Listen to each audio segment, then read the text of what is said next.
Look at what you did, you absolute monster. I saw you drilling the holes and pouring the poison. I woke up to find 2 brown rings around the roots of my oak trees, and the grass looked like someone took a torch to it. Those oaks weren't just trees. They were my shade, my summer porch cover, my sound of wind nights. I planted them with my dad when I bought the house. They were strong, wide, and kind.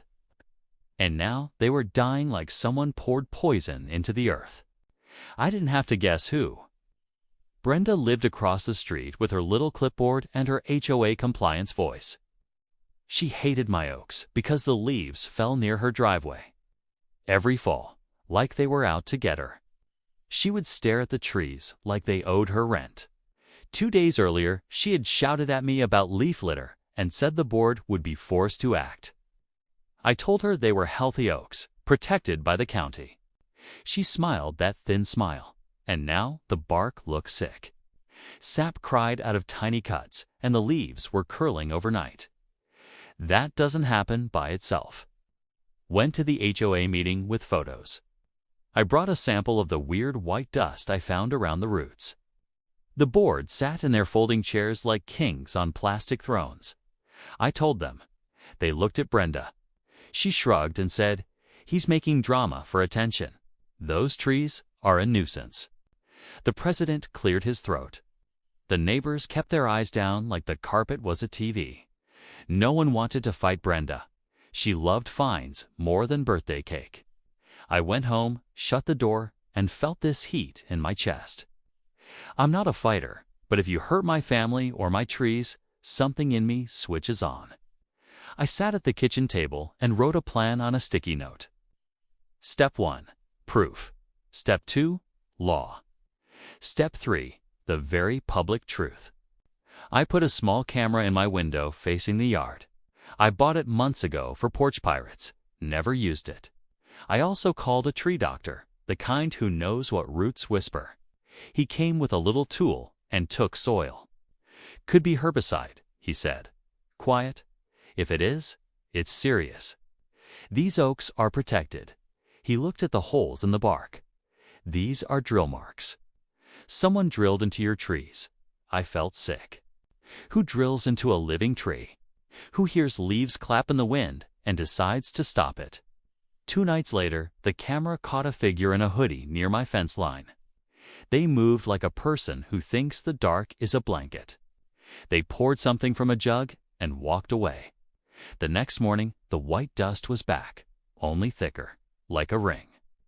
I downloaded the video and saved it in 3 places. I was done being quiet. I called the county arborist. I told him everything. He came with an inspector and a little kit like a science show.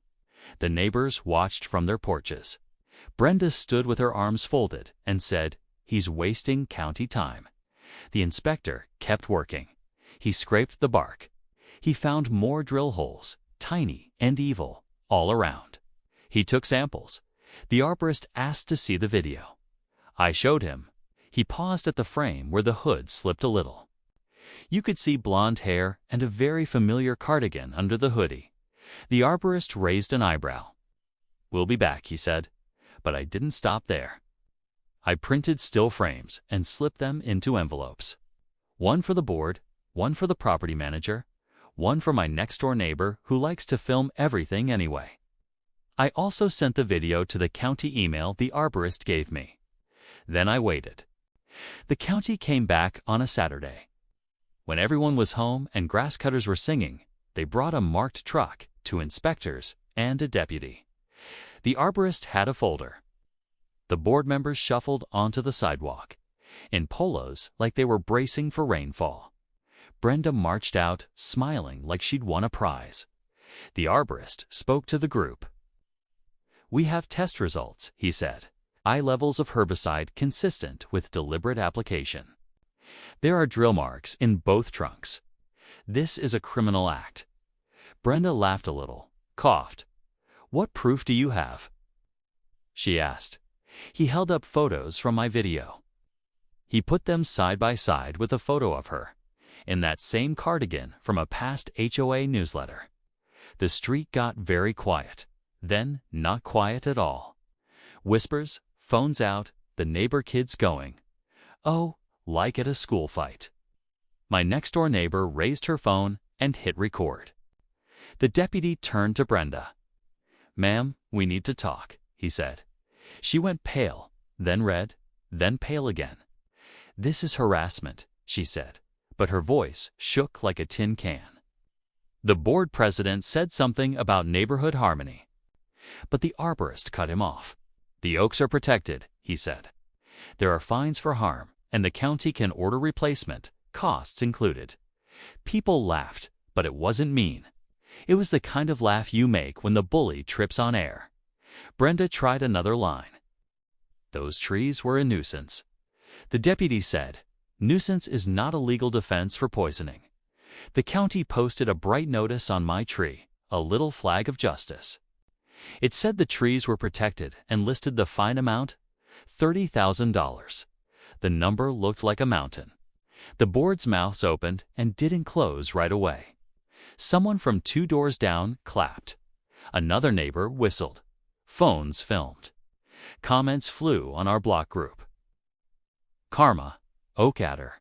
Leave her alone." Branch manager got managed. It was ridiculous and perfect. The best part. The county also ordered Brenda to pay for removal and replanting.